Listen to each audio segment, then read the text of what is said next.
SpaceX World Headquarters in New York. This is World News Tonight with David Muir. Good evening, everyone. It is great to have you with us here on a very busy Tuesday night. Many of you here in the East and across the nation have been watching our live coverage here of the breaking news, the spectacular images from off the coast of Florida. Tonight, astronauts Sunny Williams and Butch Wilmore are back on Earth after their 8-day mission that, of course, turned into 9 months in space. This was the first glimpse of their capsule returning them from space. Giant parachutes deployed to slow their plunge back to Earth. You saw the initial 2 right there as we were on the air live, and then after a period of time, 4 parachutes to slow down the capsule to about 60 miles per hour at the time of splashdown. It's splashing down the waters just off of Tallahassee, Florida. You can see a perfectly blue sky there, just a few clouds, and as we were watching live, dolphins were actually circling the capsule. What a welcome home for 4 astronauts on board the capsule, including the 2 astronauts who spent nearly a year in space when they were supposed to be up there for about a week or so. It was just after midnight that Williams and Wilmore said goodbye to the crew staying behind on the International Space Station. The SpaceX capsule slowly undocking from the ISS, starting the last leg of their journey back to Earth, a 17-hour flight home. A thrill of an accomplishment for NASA tonight, for SpaceX as well, and all the scientists involved, and a huge sigh of relief for Williams and Wilmore's families, and really for all of us who have followed this story. ABC's Faith Abube leading us off at Cape Canaveral in Florida tonight. This was the dramatic moment just a short time ago. And splashdown, Crew 9 back on Earth. Those 2 astronauts who spent 9 months in space after their 8-day mission was unexpectedly extended, finally touching down back here on Earth. The SpaceX Dragon capsule carrying Sunny Williams and Butch Wilmore descending toward the landing zone. Parachutes deploying. And there you see it on your screen, drogue deployment. As the spacecraft splashed down safely off the coast of Tallahassee, Florida. There it goes. A recovery team pulling the capsule onto a rescue ship. And undocking confirmed. That capsule undocking from the International Space Station in the wee hours of the morning. Their long-awaited arrival marking the end of a nearly year-long stay at the International Space Station. And liftoff of Starliner at Atlas V. The 2 astronauts launching into space back in early June, successfully completing the Boeing Starliner's first crewed flight. But that brief 8 to 10-day mission stretching into weeks. They're working very hard on the ground to make sure that we will be able to come home before too long. And then, more than 9 months after NASA sent the Starliner back to Earth unmanned, following a series of technical issues with the craft. NASA says they were never technically stranded, that they could have gotten them out in an emergency, and that they were waiting for this capsule to arrive. Wilmore, a father of 2 daughters. My daughter's, I'm going to miss most of her senior year in high school. While in space, Williams breaking the record for the longest spacewalking time by a woman, 62 hours and 6 minutes in the vacuum of space. On Sunday, the astronauts welcoming the new 4-person crew to the International Space Station. Their mission to finally take over and allow Williams and Wilmore to head home. And tonight, Sunny Williams' family excited to have her back. I'm very proud of her for being such a role model. I think she's inspired a lot of young girls all over the world. I think she's touched a lot of people. And David, Sunny and Butch spent 286 days in space in those 9 months, a significant amount of time for space travel to take its toll on their bodies. The entire crew will undergo an extensive medical evaluation, and they'll be flown to Houston, Texas, where they'll reunite with their family members. David. And we have some more of these pictures we just want to show here, Faith. And again, just to reiterate for our audience watching, Sunny Williams, Butch Wilmore are now back here on Earth, and Sunny Williams making history, Faith. They really did. Sunny Williams spent a significant amount of time doing spacewalks during that 9-month period. In fact, she broke the record for the longest spacewalking time for a woman, 62 hours and 6 minutes. That is very significant. Of course, the entire Crew 9 team conducting experiments, growing plants, growing food, helping research prevention of diseases and treatment of diseases. All of that will go towards furthering space exploration, David. And we want to stay with these live pictures here. Faith, thank you. These are live pictures coming in from NASA, the capsule now on the recovery vessel. on what they call the nest. You can see the NASA workers there approaching the capsule. They're going to open the hatch here. It's believed that all 4 astronauts will emerge from the capsule one by one. And I just want to mention for the other families watching, Sunny Williams is home. She'll reunite with her husband and with her elderly mother, with her 2 Labradors, who are certainly going to be happy to see her. Butch Wilmore back, and of course he'll be happy to see his 2 daughters, one who's finishing her senior year in high school, the other in college. He'll be back with his family. She is a retired U.S. Navy officer. He's a U.S. Navy test pilot. And also on board this capsule, Nick Hague, a NASA astronaut, U.S. Space Force colonel, and Alexander Gorbanov, a Russian cosmonaut. And we're looking at this live picture. Our team is going to stay trained on this. The moment we see these astronauts, we're going to show that image to you. If it happens before the end of this broadcast, we'll certainly show you. So stay tuned right here. And in the meantime, we're going to turn to the other news tonight. The high-stakes phone call between President Trump and Vladimir Putin after more than 2 hours of talks. Putin did not endorse the U.S. plan for a 30-day ceasefire, but he did agree to pause attacks on Ukraine's energy infrastructure. So where does this stand? Here's our chief international correspondent, James Longman, tonight, asking Ukraine's President Zelensky his response to all of this. Tonight, the call to bring peace to Ukraine ends in only one Russian pledge: to stop hitting Ukrainian energy infrastructure. But after more than 2 hours speaking directly to President Trump, Vladimir Putin did not agree to the unconditional US-backed 30-day ceasefire plan that Ukraine already signed on to. Trump says his call with Putin was very good and productive, adding the Russian leader agreed to move quickly toward a permanent peace. But Putin doubled down on his key demand that the West cut off all military aid and intelligence sharing with Ukraine. Late today, I asked President Zelensky if he'd match Putin's pledge to stop striking energy targets. Will you make a commitment to stop hitting energy infrastructure in Russia? And based on what you've heard today, do you think Trump is in control of the situation, or is Vladimir Putin the one calling the shots? It's hard to tell, Zelensky tells me, saying he supports a plan to stop hitting Russian energy infrastructure, but wants to speak directly with President Trump to understand the details, adding, a negotiation without Ukraine is not a negotiation. And just hours after that call, David, and despite Vladimir Putin's pledge, we've just had a massive Russian aerial bombardment on multiple cities across this country. We are a long way from a major peace deal. David? Yeah, it would appear a long way from this ceasefire and these ongoing negotiations. James Longman in Ukraine for us on the breaking news. James, we appreciate it. Back here in the U.S. tonight, Supreme Court Chief Justice John Roberts with a rare public pushback against President Trump.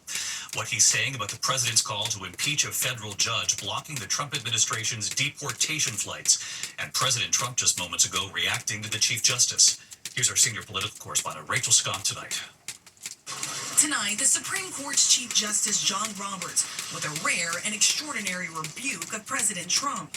It came shortly after Trump attacked a federal judge who ordered 2 planes deporting more than 200 Venezuelan migrants to turn around and return to the United States. Judge James Boasberg said the administration had not provided enough information to explain why it was invoking an obscure law, the Alien Enemies Act of 1798, to deport the men with little to no due process.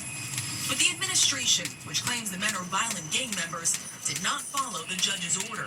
On Truth Social, the president attacking Judge Boasberg as a troublemaker and agitator, saying, quote, "This judge, like many of the crooked judges I'm forced to appear before, should be impeached." Just hours later, Chief Justice Roberts releasing this statement, stating, quote, "For more than 2 centuries, it has been established that impeachment is not an appropriate response to disagreement concerning a judicial decision. The normal appellate review process exists for that purpose." Tonight, President Trump responding, saying Justice Roberts never mentioned him by name, though it was clear Roberts was responding to the president's statement. Well, he didn't mention my name in the statement. I just saw it quickly. He didn't mention my name, but many people have called for his impeachment, the impeachment of this judge. In the entire history of the United States, only 8 federal judges have been impeached and removed from office. And tonight, there are new questions about whether the administration openly defied Judge Boasberg's order when he told them to turn around those planes of more than 200 Venezuelan migrants bound for El Salvador.